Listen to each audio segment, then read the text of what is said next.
He slowly knelt down before him and patted him down lightly. Satisfied, there was no corpse booby trap like he used to use when player killing in Yggdrasil. He raised Ninja's head. She wasn't unconscious, but dead, probably beaten to death with a blunt object. Her face was swollen and in such rough shape that pomegranate was perhaps the most apt metaphor. If Aints hadn't known it was Ninja, it would have been difficult to tell who it was. Her left eye had been crushed, and its vitreous humor ran down her cheek like tears. Every bone in each of her fingers had been smashed. The skin had split, revealing the bright red flesh beneath. In some places, even the flesh was mangled. When Aints loosened the youth's clothes and looked underneath, his eyes widened. He put them back the way they were and cleared his throat. I see it was all over, then her body had been beaten into a state just as gruesome as her face. Internal bleeding had discolored his skin. It was hard to find anywhere that wasn't damaged. Aints silently closed Ninja's eyes. No one heard him whisper, "It's just a little unpleasant. My grandson, Enfira, isn't here?" Lizzie returned, practically screaming. Aints, who had just finished gathering all the bodies into one corner of the room, answered her calmly. "I went through their things. There's no evidence that someone was looking for anything in particular. That must mean their aim from the start was to kidnap Enfira. Arg, take a look at this." Aints pointed to some writing scrawled in blood on the wall behind where Ninja had been. If he hadn't moved the body, they probably wouldn't have found it. The sewers? Does that mean they've taken him into the sewers? The people behind this atrocity could be trying to mislead us. We shouldn't rule that out. And I don't know how big the city's sewer system is, but I think it would take quite a while to search it. What we do about that? Look, there are numbers written before the words. 28. That must mean something that is even more suspicious. It is not clear what those numbers stand for. One idea is that they divided the entire city into a square grid. The grid had 8 or more boxes on each side. Those numbers might indicate an intersection, or it might indicate some sort of address. But would Ninja even have had the energy to think that far? Even if Ninja wrote it, do you think the culprits would really let that much information slip? It seems altogether too convenient. Even more wrinkles appeared on Lizzie's wrinkled face. She seemed just about ready to explode in anger at how cool-headed Aints was. Then her eyes moved to the corner where the 4 bodies were laid out. "Who are these people? Adventurers who undertook your grandson's request along with me. We had parted ways. They were supposed to be unloading the herbs. What? Then these are your friends?" Where another adventurer might have nodded, Aints shook his head. "No, we just happened to be traveling together." Lizzie blanched at his cold reply. "More importantly, I've been thinking about their corpses. What do you make of the fact that they were turned into zombies? Create undead means someone can use at least tier 3 magic, right? What else could it mean? I think you should take care of this as soon as possible." "That is a given, but what do you mean?" "These guys could have manipulated them with mind control, or they could have hidden the bodies. There were other options, but instead of taking the bodies, they set up this little game. Maybe they didn't care if they were found out, or were they just that confident they could get away? It has to be one of those. If they were going to make zombies, they could have taken the bodies with them.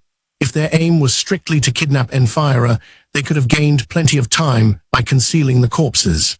The fact that they didn't do that means they either had some secondary aim or they wanted to force Lizzie to do something.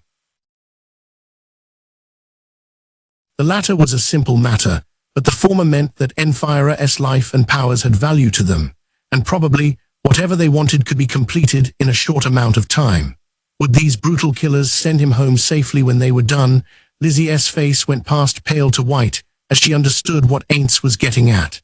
To figure out where in this huge city they'd gone and then begin searching from there, it would take way too long. The only clue they had was the sewers, but Momon was voicing doubts. This time slipping through their fingers was the waning light of Enfira's life. Aints made a quiet suggestion. "How about making a request?" His icy voice continued. "This is definitely the sort of thing you should hire an adventurer to take on." A light in Lizzie's eyes seemed to indicate that she had grasped his meaning. "You ray in luck, Lizzie Baylor. Standing before you is the best adventurer in town. I am the only one who can bring back your grandson. If you make a request, I might even take it on. But it'll cost you. I can tell this is going to be a tricky job. But yes, you had that potion and you must be strong if the wise king of the forest obeys you. I'll do it. I'll hire you. I see, and you are prepared to compensate me. How much will it take? Everything. What? I'll take everything you have. Lizzie's eyes grew wide and she shuddered. Everything you have. If Enfira comes home safely, give me everything. You, Lizzie murmured, backing away as if she were frightened. You don't mean money or potions by this everything of yours, do you? They say a demon can grant a wish in exchange for your soul. Are you demons? Even if we were, does it matter? You want to save your grandson, don't you? Lizzie said nothing, just nodded once, biting her lip. Then there's only one answer, right? Yeah, I'll hire you. I'll give you everything I have. Save my grandson. Okay, the deal is sealed. Let us get right down to business. Do you have a map of the city? If you do, I want to borrow it. She seemed dubious but went to get a map right away. Okay, now we're going to find out where Enfira is. You can do that? This time I can. Our enemies are either idiots or he trailed off looking at the 4 bodies. We're going to get things underway in here. You should look in the other rooms. See if you can find anything that might lead us to Enfira's kidnappers. Things'll get hairy if this was just a diversion. Anyhow, this is your house, so you know it best. Having made up a reason to get rid of Lizzie, Aints watched her go and then turned to Narbarrel.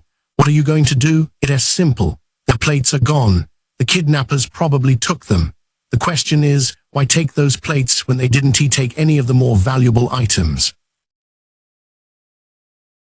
What do you think? My apologies. I don't know. They ray Lord Aints. A slightly shrill voice sounded in his head. The squeaking noise layered over it like a second audio track. Entoma? Yes, sir. Entoma Vasilisa Zeta was, like Narbarrel, one of the Pleiades. There's something I need to talk to you about. I am busy right now. I'll contact you when I get some time. Understood. Then please contact Mistress Albedo when you have time. The spell vanished and Aints continued his conversation with Narbarrel. She was looking at him curiously. Trophies? They ray hunting trophies. The criminals must have taken them as mementos, but that was a fatal mistake. Narbarrel used this. He reached into an infinity haversack and pulled out a scroll. It's locate object. I am sure I don't have to tell you what we ray looking for. Understood. The moment she unrolled the scroll and was about to cast the spell, Aints grabbed her hand. She was caught by surprise. You fool, he declared icily. His level tone made her shoulders jump. My apologies. When you ray using intelligence gathering magic, preparing adequately to guard against your enemy's potential counterspells before casting is an iron rule. Considering your opponent could be using detect locate, protecting yourself with fake cover and counter detect is the most basic defense. Aints had prepared 10 scrolls. He explained the rest to Narbarrel as if lecturing at a university. When collecting intelligence using magic, it was necessary to take elaborate defensive measures. That was fundamental. Aints Ulgaun would first collect information about the player before PKing them. Then he would sneak attack to win in one fell swoop. That was their basic strategy. It was called No Fuss PKing. Guild member Squishy Moe developed it and declared, the battle is over before it begins. That's why Aints was teaching Narbarrel now. He wanted her to be able to fight with an advantage when they encountered players. He said, and that's it. It's also basic to use skills for boosts and counters, but we probably don't need to go that far against these guys.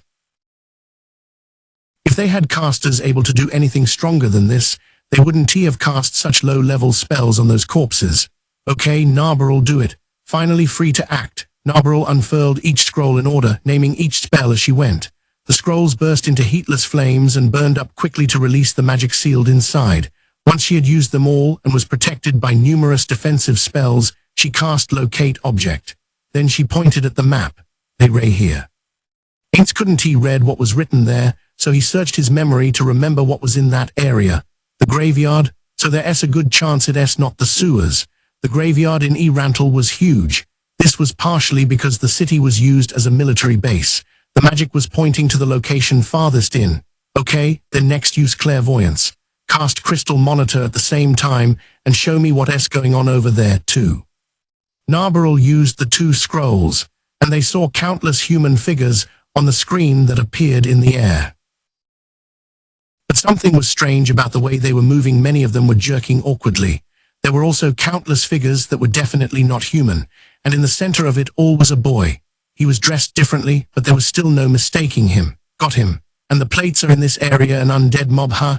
The place was occupied by a huge swarm of undead. They were all lower tier, but there were lots of them. What will you do? Should we teleport in to attack all at once? Or take them by storm from the air with fly? Yeah, sure, we can wrap it up quietly. Don't be stupid. Narbril looked confused, so he explained. They have this huge mob of undead, so they must be trying to do something big. If we can put a stop to that while saving Enfira, it'll be great for our reputation. If we deal with this in secret, all we're likely to get is the reward from Lizzie. Of course, if they didn't deal with it as soon as possible, Enfira could be killed. Even Aints couldn't summon and control that many undead at once, so there had to be some trick to it. Maybe it was somehow dependent on Enfira's life. If that were the case, he wanted to know that trick, even if it meant sacrificing Enfira. Aints was most concerned with strengthening the great tomb of Nazarick. If letting Enfira die would benefit Nazarick, he would choose that. Well, we can gather much more intelligence as we are. It would take too long, Aints murmured as he proceeded to the door. Flinging it open, he shouted, Lizzie, we done, and we going to the graveyard. What about the sewers? She screamed from somewhere. They could hear her footsteps rushing over. They were just misleading us. Their real aim was the graveyard. And as a bonus, there's an undead army numbering easily in the thousands. What? He'd just taken a guess. It wasn't like he was going to count them all. Don't be so surprised. We going to break through. The problem is what happens if the undead overflow the graveyard. Please tell as many people about this as possible. We need people to stop them as they start escaping. It is not a very convincing story, but you're famous here, so people will listen to you, right? If the undead overflow the graveyard and no one is ready for them, there'll be trouble. Aints frowned under his helmet. He needed people to make a fuss. The bigger the fuss, the better his reputation would get in the end. Telling her to spread the word was a strategic move. That's enough chit-chat. Time is running out, so we're leaving. Do you have a way to break through the undead army? Aints looked calmly at Lizzie and pointed at the great swords on his back. It's right here, isn't it? Taking up about a quarter of the area inside Rantle's outermost wall, in a huge block that occupied most of the western district, was the Rantle Public Cemetery. Of course, other cities had cemeteries, but not as gigantic as this one. They needed it to prevent undead from spawning. How undead spawned was still a mystery in many ways. They often appeared, with their impure life, in places where a living thing had met its end. If a person died a tragic death or went unmourned, the chances of undead appearing were much higher. For that reason, they often spawned in ruins or places where battles had been fought. Since Rantle was close to the sites of battles with the Empire, they needed to build a huge cemetery, a place to mourn, so that their dead wouldn't turn undead. This went for the Empire as well. So the two sides arranged it so that even though they were at war with each other, they would both make sure the other could properly mourn their dead. Even if they were killing each other on the battlefield, they knew that the undead who attacked the living out of hatred were the common enemy of all life. There was another problem with undead. If they were left alone, a stronger undead creature had a higher chance of spawning. That's why adventurers and guards swept the graveyard every night. They took out any undead while they were still lower tier. The graveyard was surrounded by a wall. It was the boundary between the world of the living and the world of the dead. At about 13 feet, it wasn't as tall as the city walls, but it was fairly thick. It was also possible to walk along the top. The gates were sturdy too. This was all a precaution against the undead that spawned inside. Staircases flanking the gates led to lookouts. 5 men on each side exchanged yawns while keeping watch. Although it was nighttime, light posts lit with continual light kept the place bright. Still, there were pockets of darkness here and there. Gravestones impeded visibility. One guard with a spear gazed absent-mindedly out over the cemetery. He said to the fellow next to him through a yawn, "Quiet night." "Yeah. Just 5 skeletons so far. It seems like the spawn rate went way down all of a sudden." "Yeah, maybe everyone's souls were called to be with the 4 gods. If so, we lucked out." The other guards joined in. "As long as it's skeletons and zombies, we can handle them. Although skeletons are a pain to get with spears. The worst one I ever saw was a wight. Mine was a skeleton centipede. If the adventurer on guard nearby hadn't run over, I'd have been a goner. A skeleton centipede. The ugly ones only come out if you overlook weak ones. Just wipe them out while they wimpy, and we won't have to deal with the strong ones."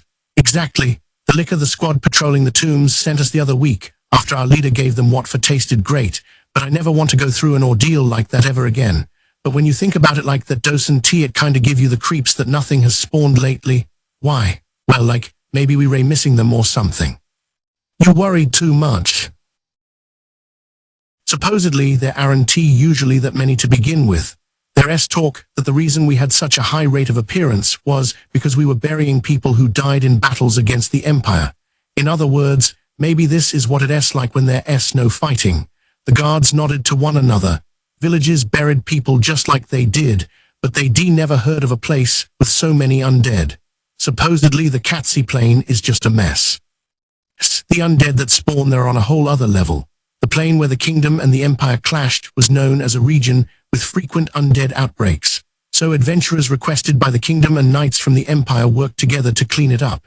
Sweeping the area was so important that the kingdom and empire both sent goods to maintain a little town built out there to support the people suppressing the undead. One of the guards started to say something. He heard a rumor.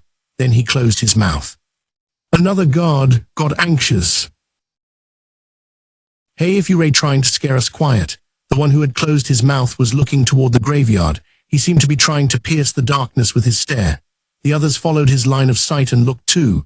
Do you hear something? Probably just your imagination. No, I don't hear anything, but it smells kinda like dirt. It smells like when we had to dig that one time. Okay, not funny, cut it out. Huh, hey, look over there. One of the guards pointed out into the graveyard.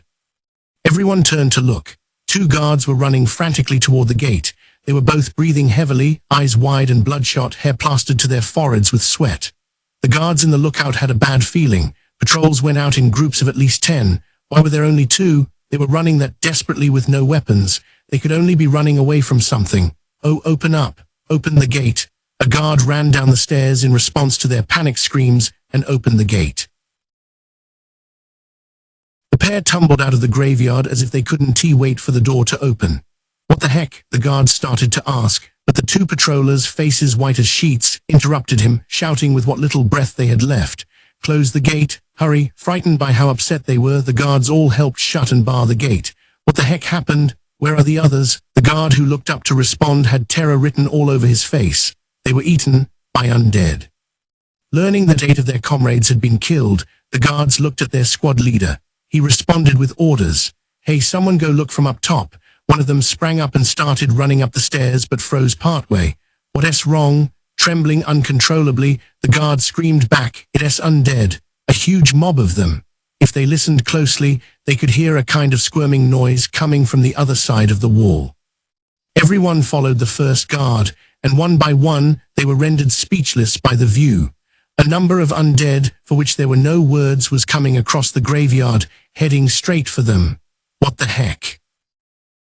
How are there so many? It's not even 100 or 2. There must be at least 1,000. There were so many even in the areas the light reached that they couldn't count them. Considering the human shapes wriggling in the darkness, their number was unfathomable. The undead shuffled toward the gate in a horde, accompanied by the smell of rot. Among them were not only skeletons and zombies, but also stronger undead, though there weren't as many, such as ghouls, ghasts, wights, swoleskins, and corrupt dead. All the guards were shaking now.